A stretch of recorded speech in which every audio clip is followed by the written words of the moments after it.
Hello Guardians, it is Ebontis here. It is August 18th, we are back in another week of Destiny. This is week 2 of Solstice of Heroes, so what I want to cover is kind of where Solstice of Heroes has settled for bugs, fixes, patches, progress for characters, all that type of stuff. Show you guys what's in the store, and just kind of also see what we got coming up this week as well. So, here we go.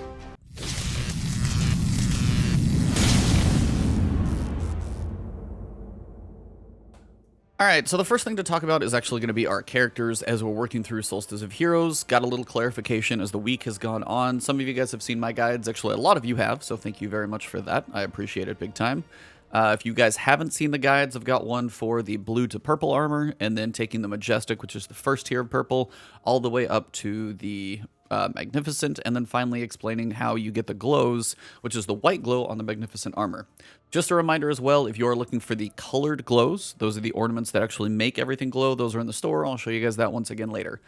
But a couple clarifications. There was a bug last week when things kind of got started, and it was specifically for the Titans. Now, if you started on a Hunter, you started on a Warlock, you didn't really have to affect this one that much, and they did get it fixed. But at this point, all characters are working correctly, and basically what the bug was is if you started on your Hunter or your Warlock, what would happen is if you got that character up to the Magnificent set, this character's not there, but it's the step above this one, and then you switched over to, say, your second character. So I got my Warlock, for example. If I would have gotten him up to Magnificent, switched over to my Hunter, then my Hunter would be progressing twice as fast on all of these objectives. It's actually a really helpful thing. If you have 3 characters, it's going to go actually much quicker.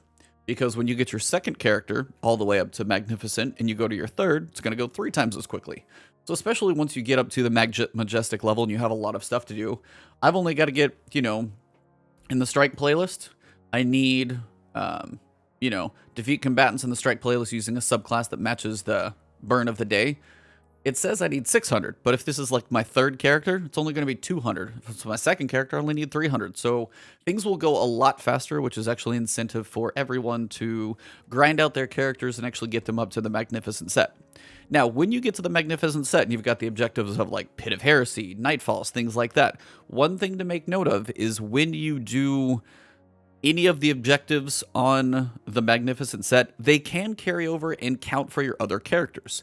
They just all have to be at that Magnificent level. So as you guys have been playing through, some play fast, some play slow, what you want to do is make sure you get all your characters to the level of Magnificent, and then say if you go run, the hardest one, probably the 7 Trials wins, you'll only have to do it one time, because if you do it for that one character and the other 2 have their Magnificent sets acquired, then it's going to count for all 3, and you'll get that white glow for all 3 characters, which is really the way to go.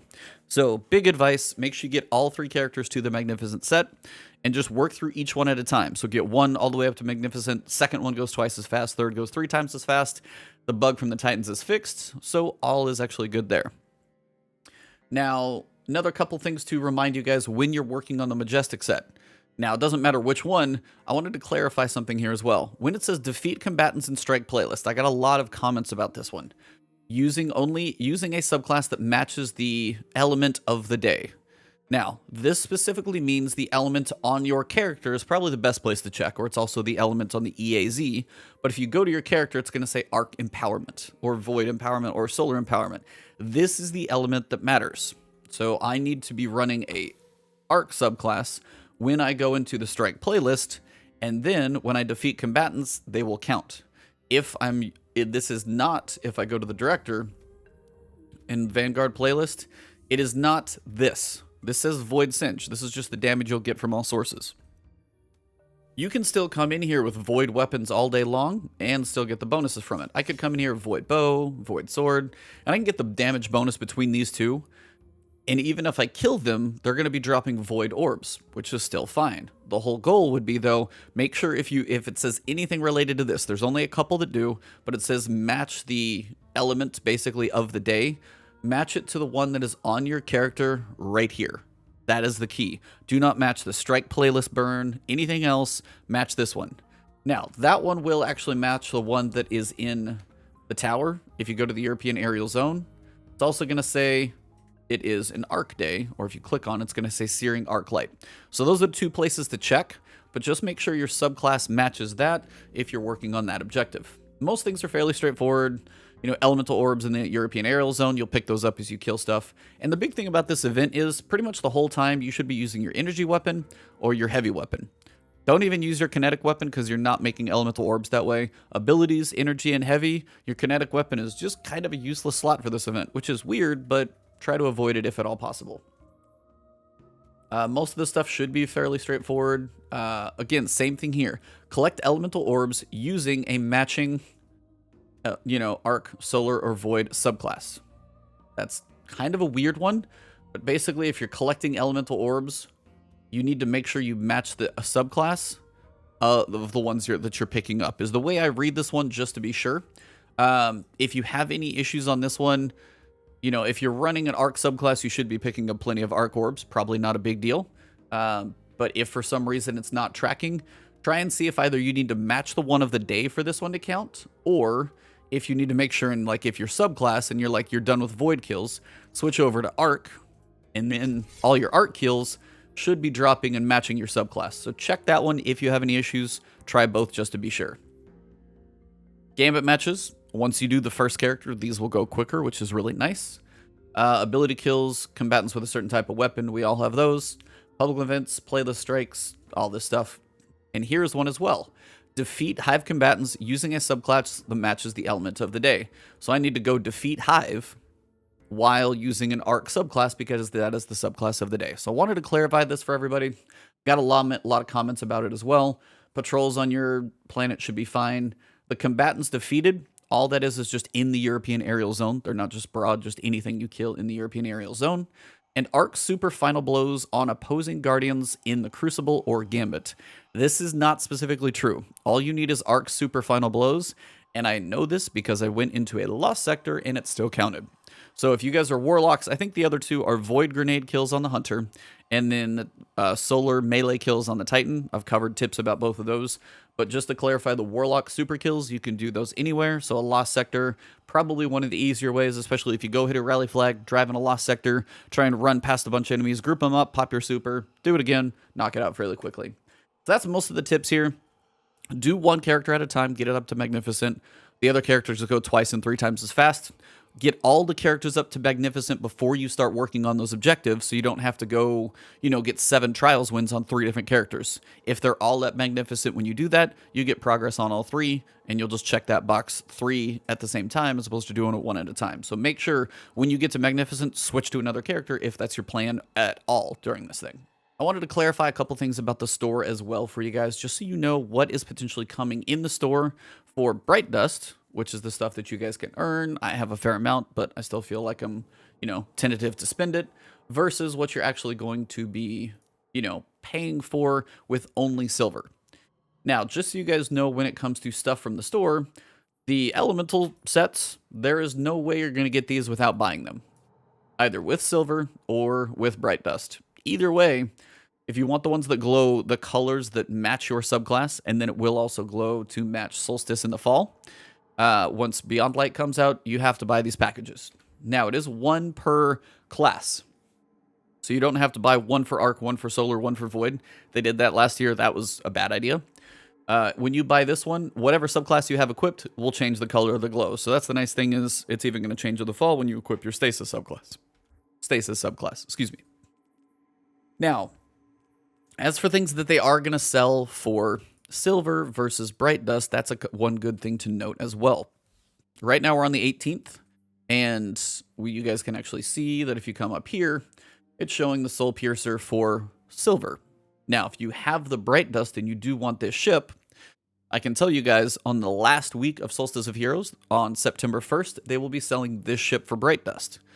They're also going to be selling the Sparrow that is not listed yet as well. So currently this week, this Sparrow is available for Bright Dust. If you're looking for it, this one's pretty cool. They all take shaders pretty well.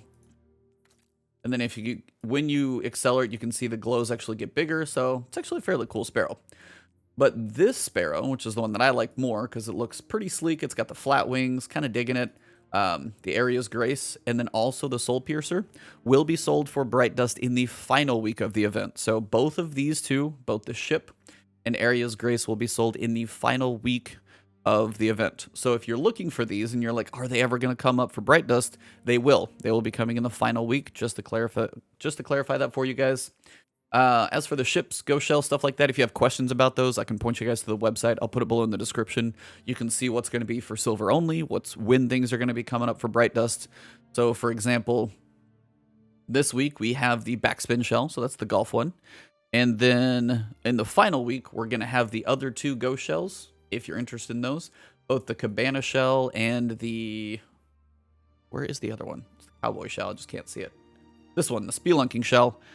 These 2, specifically, the Cabana, these will also be sold in the final week of the event for Bright Dust again. So again, if you're looking for certain things for Bright Dust specifically, make sure it's called todayindestiny.com, and you check what Eververse is going to sell for the week. I don't know how they have this stuff data mined, but apparently they do, so it's actually fairly cool. Now, they will have a few other things here for Bright Dust, be it ornaments and emotes and stuff like that. If you ever wanted one of the cooler ones, this one is absolutely hilarious. So, the Playground Ride, if you've ever been looking for this emote, it is back, and I don't think it comes up very often. So if you haven't got it before, I don't think they're selling it anymore this season, and it could be a while. So if you were looking for this one, it's kind of freaking hilarious. So buy it if you are interested. It is only Bright Dust this week as well. Now, as for your activities this week, if you're still working on your Solstice armor, you got some stuff to grind for. Totally fine there. But on the other side of that, we are going to be in what I would call kind of some downtime for a while, because season got extended. We've got a break in September, basically, until we get to the Halloween event. That one's going to be a month long. I don't think that one's going to be, like, hugely crazy big. So keep in mind that we are going to be doing a lot of the same stuff for a little while. Interference is getting towards the end of its run as well. So the lore here, I think we're going to be on week 12 or 13. There's only 15 or 14 lore entries in here, which is potentially when the season would have wrapped up, but now we actually have more time to wait. So we're going to be kind of curious to see what comes after this, if they change when, interference actually wraps up, or the quest that goes with that. Be very curious to see, but you can still keep getting the lore here. I think we're on week 12. Let me check. We are on week 11. So we got 1, 2, 3, 4 more lore bits that are coming out of this one. So keep working on those. But again, remember, if you have missed a week on this one, which I actually had done because I've been trying to do some other stuff, not really focused on this one, when you get to the end with Eris, in case you could have missed 3 weeks of this thing, go in there, talk to Eris, and at the end of the mission, it has like 500 seconds. And what you can do is just keep talking to her, and she's going to give you all the older lore entries, kind of in, descending date order from newest to oldest. And if you miss 3 in a row, talk to her 3 times, you'll get all 3 lore entries and catch up on your book. So if you have missed this for a little while, all you got to do it is 1 week, and then you'll catch up on all the lore entries when you talk to her over and over and over in the mission. So I just wanted to catch up on that one. I tested this week. I got 2 lore entries at the same time, so it is confirmed to work. If you guys are working on Grandmasters, this character is not specifically high enough, but I know my Titan actually is. The strike this week is actually going to be the Festering Core. So if you guys haven't done that one before, it's a fairly cool strike. But that is going to be your Grandmaster Nightfall this week. I know some people are working on Conqueror. The way it worked last season as well, if you haven't started on Conqueror, but as you get higher and higher in that power level, maybe you want to start Conqueror later on. At some point, this is going to open up, and you're going to be able to pick, for one, the Grandmaster, and you're going to be able to pick between all of the Nightfalls that are not listed. So usually they have 6 Nightfalls. Right now we're on you can go to all the way up to Grandmaster, and you can do it there. But this one will open up later on in the season, and you could literally pick whichever 5 were not available right here. So when you get to a point when they open that one up, potentially you could get Grandmaster in 1 week, because they've already cycled through all the strikes at least once, potentially twice. So just giving you a heads up if you haven't done Conqueror yet, but you are kind of still building up that season rank. For example, I'm at 164. If I get to about 200, I'll have plus 20. And if I get my character to plus, what am I thinking? If I get my character level up to like 1059, 1060, and then I have that plus 20 rank, I'll be 1080. Now, Grandmaster, it's only 1075, but if I get plus 20, 1080 is pretty high for all the content for the entire season, even master level Nightfalls and stuff of that nature. So you got plenty of time to work on this stuff, especially as we're working through Solstice of Heroes. You've got a fair amount of stuff to do, which is kind of nice if you play sporadically. The season did finally update. We've got 83 days, as you can tell, as well. So we've got plenty of weeks to work on this stuff. So you're going to have time probably to get a higher season level than you ever have before. If you've never got to level 20, this might be the season to do it. Other than that, there is not much else for news. I mean, obviously, you'll have your Crucible modes that rotate through, Gambit matches, and all your powerful gear. And if you're leveling up a character, you're taking it slow, this is the great season to take it slow. Beyond Light will be coming in fall, but I'm kind of curious from you guys what you would like to see from me. I know a bit of Heresy guide I do want to work on for you guys because it is related to the Solstice of Heroes armor, so that one is kind of my next objective to get that one out. Now you guys want to let me know if you guys want that in just one big guide, or if you would like to see that encounter, like each video would be a separate encounter. Let me know how you guys feel about that one in the comments below. And other than that, I did try out the Avengers beta over the weekend, and the open beta is coming up this weekend, so I want to play a little bit more on that. But I want to get my thoughts out on that one, and if you guys are curious of a comparison between Destiny and Avengers, it is kind of a looter action game as well, not a shooter as much, but there is definitely some loot and leveling involved, so if you guys are curious about the differences, I'm debating on doing a video like that as well. So if you guys are interested in these ideas, let me know in the comments. Love to get some of these out for you guys. Other than that, the support on the guides have been fantastic. You guys hopefully enjoyed the Last Word podcast, this last one with Robotic Hottie. She was really, really cool. We got a really awesome artist coming up this week on the podcast, so stay tuned. It's going to be Gamma Trap, so you guys are getting the first tease right here. And other than that, you guys are amazing. Past 50,000 subscribers. Thank you all very much, and looking forward to seeing what else I can get out to for videos for you guys. If you guys are interested in like exotic reviews or class guides, anything of that nature, got a lot of ideas rolling around my head. If you have certain requests, I'm happy to look into those. So thank you all very much for passing and crushing 50K. You guys are awesome. Look forward to seeing you guys this week, whether it be streaming on Twitter or just, you know, hanging out in the comments of the videos. So if you enjoyed this one, drop a like below, leave a comment about anything that I listed. If you haven't subbed yet, hit that sub button and the alert bell. You guys can find me on Twitch and Twitter. Could be streaming anything. Still got to finish up Ghost of Tsushima. And other than that, you guys are fantastic. Have an awesome day.